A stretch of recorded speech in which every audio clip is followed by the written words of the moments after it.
Hello guys, আসসালামু আলাইকুম। Welcome to my channel দিন রাত্রি ব্লগে আপনাদেরকে স্বাগতম। কেমন আছেন সবাই? নিশ্চয়ই ভালো আছেন। আমি কিন্তু খুব ভালো আছি। ঘুম থেকে উঠে একটু বিরিয়ানি খেয়ে নিলাম ব্রেকফাস্ট হিসেবে। তারপর আবার একটু জুস নিয়ে নিচ্ছি, তিনজনে বসে খাবো। তো এই আমের ফ্রুটের জুসটা আগে কিন্তু ভালো ছিল, এখন যত দিন যাচ্ছে তত আরও নকল হচ্ছে। নকলের দুনিয়াতেই আমরা পড়ে গিয়েছি। এই ভেজালের দিনও আমরা নিজেদের ইচ্ছা পূরণ করি, নিজেদের চাহিদা পূরণ করি। ভেজাল হলো বা নকল হলো, তারপরেও কি আমরা খাবো না? ইচ্ছেও না পূরণ করে থাকতে পারি না। তো এই ভেজালের দুনিয়াতেও আমরা সব কিছুই চালিয়ে যাচ্ছি। তো আসলে আমাদের শরীরে সব কিছু এখন আস্তে আস্তে অ্যাডজাস্টমেন্ট হয়ে গিয়েছে। আর হায়াতে আল্লাহ যতদিন দেয় ততদিনই বাঁচবো। তারপরও কিন্তু এই যেরকম জীবন চলছে সেরকম বাজারও চলছে। তো আজকে একটু অন্যরকম একটা ডিশ শেয়ার করছি। এই জীবনে প্রথম এইভাবে একটা জিনিস শেয়ার করছি বা চেষ্টা করছি বানানোর। জানি না কতটুকু কি হবে বা কতটুকু মজা করতে পারবো। তো প্রথমেই কিন্তু মুরগিগুলোকে ধুয়ে তারপর এখানে আদা রসুন পেস্ট, তারপর লবণ, তারপর একটু তেল, আর এখানে কাঁচামরিচ আর বাদামকে পেস্ট করে, তারপর গোটা গরম মশলা, তারপর প্যাকেটের ফাঁকি মশলা সবগুলো দিয়ে, টক দই দিয়ে, লেবুর রস দিয়ে ভালো করে এটাকে মেখে নিব। তো আসলে এটা অনেকের কাছে হয়তো অনেক পুরনো, অনেকের কাছে অনেকবার এক্সপিরিয়েন্স হয়েছে, কিন্তু আমার কাছে কিন্তু আজ প্রথম, মানে নিজের হাতে আমি প্রথম বানাচ্ছি। অল্প একটু কাঁচা পেঁয়াজটা দিয়ে দিলাম। তো এখানে কিন্তু বেশি কাঁচা পেঁয়াজ দেওয়া যাবে না, বেরেস্তাটা দিতে হবে। আর কালার আসার জন্য একটু হলুদের গুঁড়ো দিয়ে দিলাম। মরিচ আমি দেই নাই, এখানে শুধু হলুদই দিয়েছি। আর এখন একটু বেরেস্তা দিয়ে ভালো করে এটাকে মেখে নিচ্ছি হাত দিয়ে। তো ভালো করে যাতে এটা ম্যারিনেট হয় সেই পর্যন্ত ম্যারিনেট করে রেখে দিব কতক্ষণ সময়। তো ঘন্টা 2-3 ঘন্টা পরে আমি এটাকে রান্না করব, সেই জন্য আগে এটা রেডি করে রেখে দিচ্ছি যাতে ভালো করে মশলাটা মাংসের ভিতরে ঢুকে। তারপর দুপুরবেলা গোসল করে তারপর ভাত নিয়ে বসে গেলাম। আজকে মেনুতে ছিল আমার মিষ্টি কুমড়া গাছের পাতা শাক রান্না করা হয়েছে, আর তার সাথে ছিল শীতলের চাটনি। তো এই চাটনিটা কিন্তু খুব মজা, রসুন এবং পেঁয়াজ দিয়ে তেলে কিন্তু এই চাটনিটা করা হয়, খুব মজা। আর এইদিকে ছিল মুরগির তরকারি। তো পাগুলা দেখাচ্ছি আপনাদেরকে, আপনাদের কাছে কীরকম লাগে পাগুলা? আমার কাছে কিন্তু ভীষণ ভালো লাগে। তো এইদিকে মুরগিটা, ম্যারিনেট করা মুরগিটা বসিয়ে দিলাম, আর এইদিকে একটু গরম পানি করে নিয়েছি, একটু তেল দিয়ে দিয়েছি, লবণ দিয়ে দিয়েছি, আর গোটা গরম মশলাগুলো দিয়ে দিচ্ছি। একটু ভালো করে ফুটাবো পানিটা, আর তাতে ফ্লেভারটাও হয়ে যাবে। তো একটু টকবগিয়ে আসার আগেই চালটা দিয়ে দিচ্ছি। ধুয়ে রেখেছিলাম 10 মিনিট, তারপর জালিতে রেখে ঝরিয়ে নিয়েছি পানিটা ভালো করে। এখন চালটা ভালো করে দিয়ে দিচ্ছি, দিয়ে এটাকে ভালো করে ফুটাবো পানিতে, আর এইভাবে নাড়তে থাকবো। তো আপনাদের কাছে মহামূল্যবান লাইকটা চেয়ে নিচ্ছি। তো প্রতিদিনই কিন্তু আপনারা লাইক দিয়ে কমেন্ট করে দেখেন, আবার অনেকেই দেখেন না, লাইক দেন না।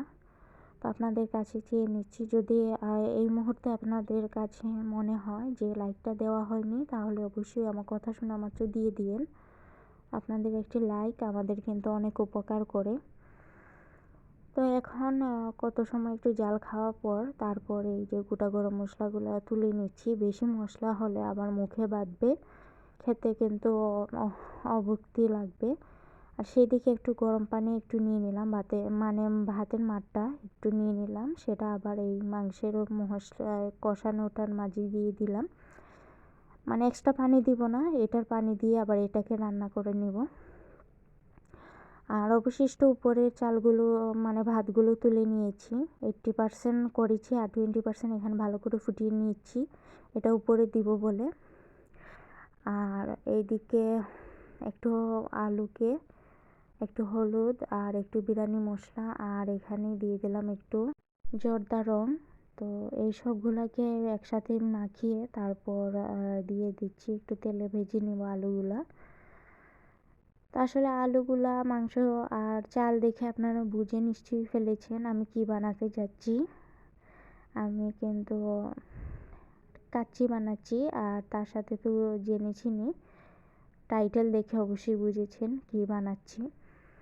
তো কাচ্চিটা এখন রেডি করব, সেই জন্য আলুগুলো আগে ভালো করে ভেজে নিলাম। আর এদিকে একটা মশলা রেডি করছি, এই মশলাটা কিন্তু ভাতের মাঝখানে দিতে হয়। তো এইদিকে একটু বিরিয়ানি মশলা নিয়ে নিলাম, তার সাথে নিয়ে নিলাম একটু জর্দা রং। তো এটাতে আবার ওইখান থেকে কষানো মাংসর একটু ঝোল মিশিয়ে তারপর একটা পেস্ট বানিয়ে নেব। তো এই পেস্টটা কিন্তু ভাতের মাঝখানে দিতে হবে, না হলে কালারটা আসবে না। তো এখন আলুগুলোকে ভালো করে ওই মাংসর মশলায় রেখে দিলাম, মানে কষানো ভাবে ভালো করে আর একটু ফুটিয়ে নিচ্ছি, কষিয়ে নিচ্ছি আলুগুলোর ভিতরে যাতে একটু সফটনেস ঢুকে। তো যাই হোক, এখন আমার এই পাতিল রেডি করার পালা। ভাতগুলো বিছিয়ে নিচ্ছি, তার সাথে একে একে করে প্রত্যেকটা প্রলেপ দিয়ে দিব। মানে এখানে আমিও বেশ কিছু ভাত দিয়ে নিচের জায়গাটা একটু রেডি করে নিচ্ছি, তার ভিতরে মাংস কষাটা দিয়ে দিব। আর তার সাথে আবার একটা লেয়ার করব, আবার কষানো মাংসটা দিয়ে দিব, তারপর আবার দিব। মানে এরকম করে আমি 3বার কিন্তু একটা লেয়ার তৈরি করে নিব। তো ভালো করে মাংসটাকে বিছিয়ে নিচ্ছি। আর ফাইনালভাবে যখন লাস্টের পর্বটাতে আমি মাংস বিছিয়ে নিব, তার সাথে একটু মশলা অ্যাড করে নেব। আর ওই যে একটা পেস্ট বানিয়েছি সেটাও কিন্তু দিয়ে দিব ফাঁকে ফাঁকে, তাহলে কিন্তু প্রলেপটা যখন উল্টাবো তখন কালারগুলো ছড়িয়ে যাবে। আর একদম লাস্টের স্তরটা মানে উপরের অংশটা আমি ওই যে ভালো করে যে 20% ভাতটা যে ভালো করে ফুটিয়ে নিয়েছিলাম সেটা আলাদা রেখেছি। তো এটা দিয়ে দিব সবার উপরে, আর একটু বিরিয়ানি মশলা আর তার সাথে এই মশলাটা আর তার সাথে ঘি পাউডার দুধকে একটু পানি দিয়ে মেল্ট করে তারপরে দিয়ে দেব উপরে। তারপর কত সময় দমে রেখে তারপর ভালো করে ফুটে আসলে তারপর উল্টিয়ে পাল্টিয়ে নামিয়ে ফেলবো। তো আমি কিন্তু খুব সাধারণভাবে কাচ্চিটা রেডি করেছি, আপনারা চাইলে এখানে আরও অনেক কিছু অ্যাড করতে পারেন। আমি কিন্তু সিম্পলভাবে করেছি, যেহেতু আমরা কাচ্চি ডাইনে আমরা যেরকম কাচ্চি খাই বা কাচ্চির দোকানের যে কাচ্চিগুলো খাই সেগুলোতে কিন্তু অনেক পরিমাণ ফ্লেভার থাকে বা অনেক পরিমাণ মশলা অ্যাড থাকে, যার কারণে বেশি খাওয়া যায় না। তো এটা একটু নর্মালভাবে করেছি, যেহেতু আমরা গড়ে খাবো সেই জন্য নর্মালভাবে রেডি করেছি। তো আজকের এই স্পেশাল কাচ্চিটা আমি করেছি আমার হাজব্যান্ডের জন্য। তো ওনার আজকে কিন্তু বার্থডে, তাই আমি ওনার জন্য করেছি। প্রতি বছরই কিন্তু আমি ওনার বার্থডেতে কোনো না কোনো কিছু উপহার দিই, মানে কোনো ধরনের রেসিপি আমি উপহার দিই, ওনার জন্য একটু রান্না বান্না করি। তেমন বেশি কিছু করি না, শুধু যে কোনো একটা নতুন নতুন ডিশ ওনার জন্য আয়োজন করি। তো আজকেও কিন্তু এরকম একটা ডিশ মানে কাচ্চি ওনার জন্য আয়োজন করলাম, ওনাকে সারপ্রাইজ দিব। তো আপনাদের কাছে কেমন লাগলো আমার কাচ্চি রান্নাটা? কোনো ভুল ত্রুটি হয়ে থাকলে অবশ্যই কমেন্টে লিখবেন।